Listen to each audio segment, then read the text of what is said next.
अगरचा मीसाक जमहूरियत में एक वफाकी आईनी अदालत के क़याम की बात मौजूद है, लेकिन साथ ही इसमें तमाम खुफिया इदारों के सियासी विंग्स को ख़त्म करने और उन्हें मुंतखब हुकूमत के सामने जवाबदेह बनाने के लिए सियासी जमातों के वादे का भी जिक्र मौजूद। मीसाक जमहूरियत पर तमाम सियासी जमातों ने भी दस्तखत किए थे। इस मुआहदे पर जुज़वी तौर पर अमल किया गया, लेकिन 18 बरसों के बावजूद इसमें शामिल किए वादे अब तक वफा नहीं हो पा रहे। सिविल मिलिट्री ताल्लुकात के बारे में मीसाक जमहूरियत चार्टर ऑफ डेमोक्रेसी में वादा किया गया था कि IMF, ISI और दीगर सिक्योरिटी एजेंसियां बिलतरतीब वज़ीर-ए-आज़म, सेक्रेटरीट, वज़ारत दिफा और काबीना डिवीजन के जरिए मुंतखब हुकूमत को जवाबदेह होंगी। मुतल्लिका वजारत की तरफ से सिफारिशात तैयार करने के बाद उनके बजट को काबीना की दिफाई कमेटी मंजूर करेगी। तमाम इंटेलिजेंस एजेंसियों के सियासी विंग्स खत्म किए जाएंगे। मुल्क के दिफा और सलामती के लिए मुसल्लह अफवाज और सिक्योरिटी इदारों में इजाफा कम करने के लिए एक कमेटी तश्कील दी जाएगी। इन एजेंसियों में सीनियर ओहदों पर तमाम तकरीरियां मुतल्लिका वजारत के जरिए हुकूमत की मंजूरी से की जाएंगी। मिसाक में ये भी कहा गया कि फौजी जमीन की अलॉटमेंट और कंटोनमेंट वजारत दिफा के दायरा में आएंगे।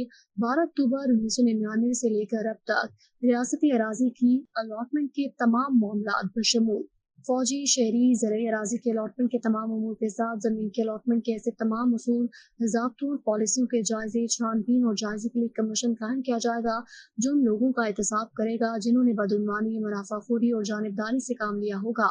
मीसाक जमहूरियत में आईनी मसाइल के हल के लिए एक वफाकी आईनी अदालत के क़याम की बात शामिल है। इस अदालत में हर वफाकी हक़ाइक़ को मसावी नुमाइंदगी दी जाती है, जिसके अरकान जजेस या फिर ऐसे अफराद हो सकते हैं जो सुप्रीम कोर्ट का जज बनने के अहल हो।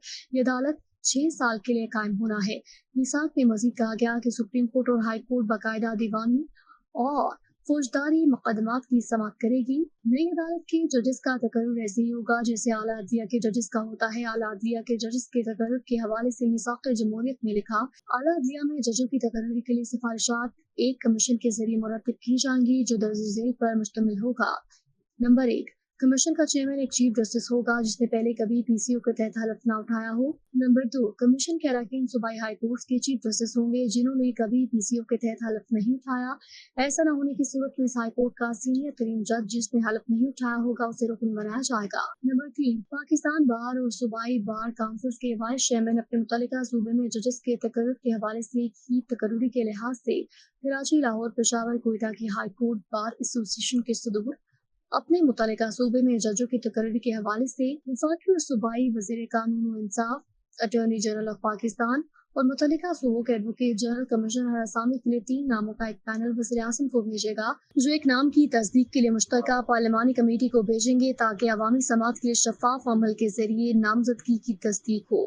मुश्तरका पार्लिमानी कमेटी 50% अरकान, 50% अपोजिशन जमात और हुकूमत और बकिया के अरकान पर मुश्तमिल होगी, जो मुतल्लिका पार्लिमानी लीडर्स के जरिए नामजद करदा पार्लिमान में उनकी ताकत की बुनियाद पर होंगे।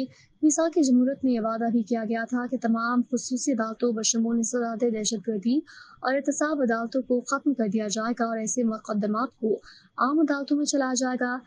मजीद कवायद ज़वाबित का एक सेट बनाया जाएगा जिसके तहत मुख्तलिफ जजों को मुकदमात की तफवीज़ और मुख्तलिफ बेंचों में जजों की मुंतकली के हवाले से चीफ जस्टिस की सवाबदीदी इख्तियारात का इस्तेमाल चीफ जस्टिस और 2 सीनियर तरीन जज एक साथ बैठ कर करेंगे। बल्दियाती निज़ाम के बारे में मीसाक जमहूरियत में लिखा कि बल्दियाती इंतखाबात मुतल्लिका सूबों में सूबाई इलेक्शन कमीशन के जरिए जमाती बुनियादों पर कराए जाएंगे और बल्दियाती इदारों को आईनी तहफ़्फ़ुज़ दिया जाएगा ताकि वो खुद मुख्तार और अपनी मुतल्लिका असम्बलियों के साथ बाकायदा अदालतों के जरिए आवाम को जवाबदेह हों। मीसाक जमहूरियत में तशद्दुद, कैद, रियासती सरपरस्ती में होने वाले जुल्म व सितम, टारगेटेड कानून साजी और सियासी तौर पर मुहर्रिक एहतसाब के मुतासरीन को रिलीफ देने के लिए सच्चाई और मसालती कमीशन TNRC की तश्कील के बारे में बात की गई। कमीशन 1996 से फौजी बगावतों और हुकूमतों की बरतरफी के बारे में नताइज का जायजा लेगा और रिपोर्ट पेश करेगा। मजीद कहा गया कमीशन कागज जैसे वाक़यात की वजूहात का जायजा लेगा और जिम्मेदारों का तयन करेगा और इसकी रोशनी में सिफारिशात पेश करेगा। चार्टर ऑफ डेमोक्रेसी में ऐसे नैब ऑपरेटर्स की निशानदेही और उनके एहतसाब का अज़्म भी जाहिर किया गया जो झूठी गवाही और इंसाफ के बिगाड़ और ब्यूरोक्रेसी की जानिब से इंसानी हकूक़ की खिलाफ वर्जी, एहतसाब के नाम पर ताकत के गलत इस्तेमाल में मुलविस हूँ। मीसाक जमहूरियत में सियासी बुनियादों पर मुतहर्रिक नैब को एक आज़ाद एहतसाब कमीशन से तब्दील करने का वादा किया गया। इस आज़ाद कमीशन का चेयरमैन अपोजिशन लीडर की मुशावरत से वज़ीर-ए-आज़म नामजद करेगा।